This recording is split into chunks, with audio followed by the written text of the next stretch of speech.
Hey guys, this is a story time. It's kind of a more personal story time. Um, I just want to talk to you guys about what happened. So, the month of May is like the worst month for me. I don't like it. I wish we could just skip May and go to June, but we can't. So, about six. Had to think about it. About 8 years ago, um, I lost my mother. The day after Mother's Day, she actually passed away. But my sister and them kind of knew it was going to happen, except they didn't tell me because I was young. I was 14 years old, and I guess they didn't think I was going to be able to grasp it or concept it. But my mother's type person. She was loving. She was amazing. She was my best friend. She had a good heart. She was always, wanting to give to people. She always wanted to help people no matter what. She was a really great person, and I really appreciate things she taught me, and just the ability for her to, I don't want to say ability, but just for me to have the chance or the opportunity, or just for me being blessed for her as a mother, was so amazing. I truly, truly, truly cherish it, and I'm truly grateful for it. My mom was sick. She had hepatitis C.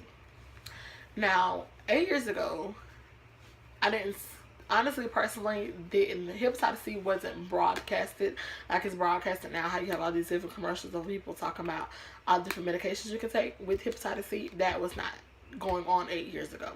So the disease was really unknown. It was known, but unknown to the public. Like, you didn't know nothing about it. Well, my family personally didn't know nothing about it. So my then we found out after she had her gallstones removed. That's when she started getting sick, because she had gallstones in her gallbladder, and she had to go to the hospital to have them removed. And while she was on the operating table, she had lost a lot of blood, so they had to do a blood transfusion. Okay, so from that, she started to get sick, and when she went back to the doctor, they was claiming that they were seeing spots on her liver. That's what she was telling us. So she had to travel to Atlanta to another procedure for them to take out her liver, and I guess she was telling us, like, scrape her liver, like scrape the spots off her liver. But I believe they was really taking a test, like a piece of her liver, to test it to see if she had hepatitis C. That's, well, as I got older and I fully understood what's going on, that's when I came to the conclusion of what happened. So she never told anybody. Like, never said anything. She had hepatitis C, never mentioned it to anyone. It was just her own battle she was fighting with by herself. Which we still to this day, we don't understand why she did that, because honestly, she's our mother. We would have helped her do any and everything she needed us to do. Like, we would have took her where she needed to go, like, wholeheartedly. We wouldn't even thought two things about it, because we didn't know. We never acted on or did anything about it until like 1 month she got sick, and my sister had to take her to the emergency room. And from the emergency room, after a couple days later, she had a doctor's appointment. At the doctor's appointment, the doctor basically was telling my sister what was going on. The doctor looked at my mom as if she already knew, but my mama never told my sister or her siblings what actually was going on. So my sister asked upon herself, what's going on? That's when my sister found out her mother had hepatitis C. At that same doctor's appointment, my sister told me that the doctor also told them that as of that moment, it was looking like our mother only had 6 months to live. That it would be a miracle if she made it to June. Okay. Now, if you can grasp around it, just think about how it will make you feel if you go to the doctor with your mom and the doctor tell you that your mom has 6 months to live, and you just confused because you don't know how this happened, or how bad it is, or how did it get this bad, or why you looking at her like, why you never said anything. But she's not gonna say, she don't know what to say. It's like a scary moment, and it's very hurtful, But Again, these are all the stuff my sister told me, because again, like I said, they never really came to me personally and told me anything because of my age. I was 14, so they was scared that it would affect me to the point where I would either act out or go into a depression or something like that, which I never knew. Which I don't think I would have. I'd have rather knew than not know. So, on from there, she started to get really, really sick. Like, really, really sick, to where she started to build up fluid in her body to the point where she had to get the fluid drained. It used to leak out her legs. It got really, really bad. Then it came to the point where she had to be put on hospice, and she had to sleep in a hospital bed. And at that point, then I knew it was getting bad. And as a child, I used to pray all the time. I used to be like, Lord, Lord, I'd be good if you just let my mother live, or I promise you I won't do this, or I won't do that if you just let her live. I used to pray every night. Pray all the time. I just want her to live. So, because I had a fear she was going to pass away. So, on from there, it got down to the point in the month of May, the end of April, it got down to the point where she had to be hospitalized. And she was in the hospital for a good 2-3 weeks. And during this whole time, I basically was out of school my whole mid-end part of my 8th grade year. I had missed school a lot. So, I mean, I got my work, so I was doing my work, but I wasn't physically going to school. And,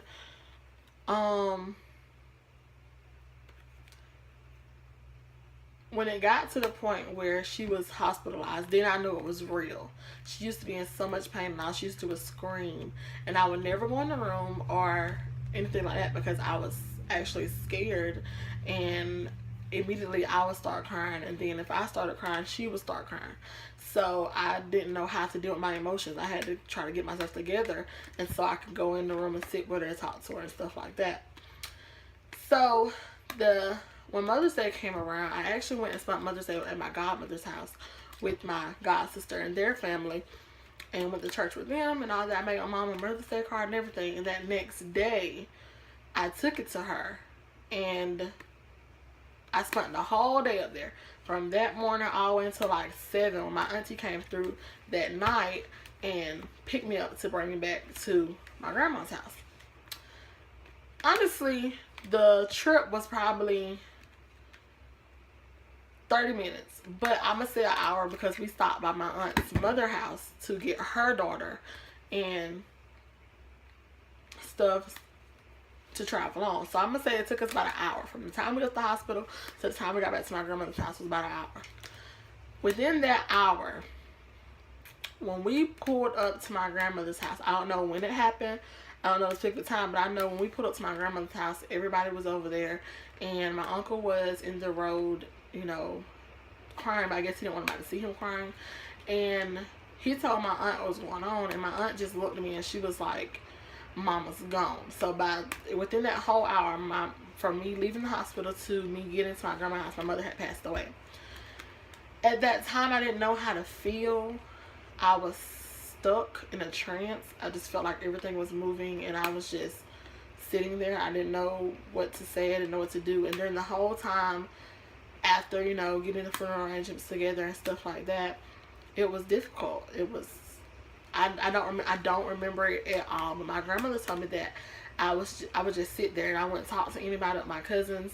She was like, people will come out and see me and ask me how I'm doing, and I would never say anything. And she was like, I was just in a daze. And honestly, I believe her, because I don't remember anything that happened up until the day when we had her funeral. And it was the hardest day, because I haven't cried before.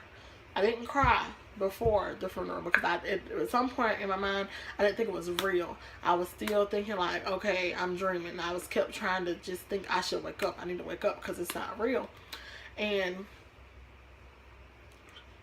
then when we got to the funeral and I realized everything was real, that's when I broke down, and I was really hurt, and I was crying and crying and crying, and I just knew that no matter where I was at or what was going on, I wanted my mother. And that was just the hardest day of my life. But through it all, it taught me something. It taught me a lot, because Lauren was my best friend. I'm the baby girl, so it was just me and her. So I was spoiled a lot. I'm not gonna lie, I was spoiled a lot, and a lot of times I got my way and got what I wanted. But even though I miss her each and every day, and I hate that this happened, I still love her to death, and I will always love her, and she remains in my heart every single day. And everything that I do in life, I do it for her, because I want to make her proud, and I want to make her know that she left her daughter in good hands. And I don't. It laid on my heart to tell this story, so I don't know who I'm reaching out to, or specifically what anybody's going through. But I just want you to know that you have to keep pushing. You have to keep motivating yourself. To me, I motivate myself because I remember when I was little, I used to always say, I'm gonna get a good job, and I'm gonna make a lot of money so I can move out the state of Georgia. And if I move out the state of Georgia, I'm gonna take my mama with me, and she's gonna travel the world.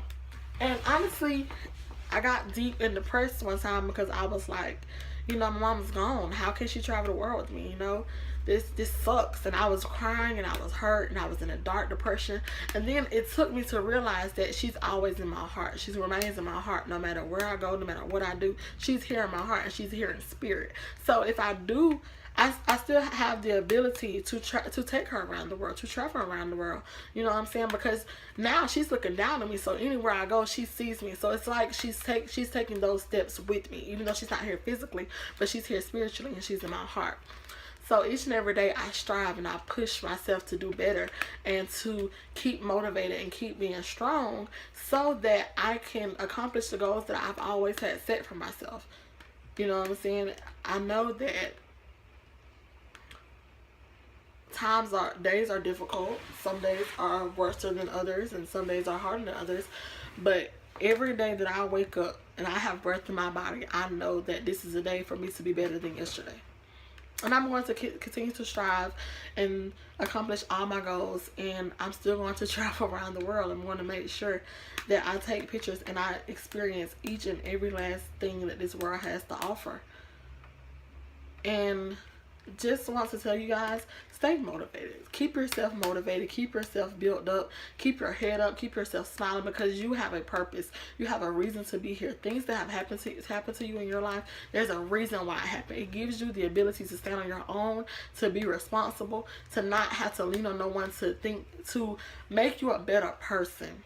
Don't ever think. I used to always think that things don't happen for a reason. I must have did something that I wasn't supposed to do. That's why this happened. That's why I used to always think as a child. I used to always have it in my mind, until I realized, okay, by this happening to me, I know it was the worst experience of my life, but it taught me to be a better person. It taught me to stand on my own. It taught me to gain responsibility and to be a woman. And I'm so grateful, and I'm so proud of that particular lesson that I learned. And keep pushing no matter what. Don't stop. Keep going. If somebody tells you can't, or if you fail, just keep going. Just keep moving. Keep moving. Because if you keep moving forward, you will realize that the stuff you left behind was only a lesson to get you prepared for what's in front of you. You can't keep looking in your past, because your past is gone. You have to be ready for your future. And that's all I want to say.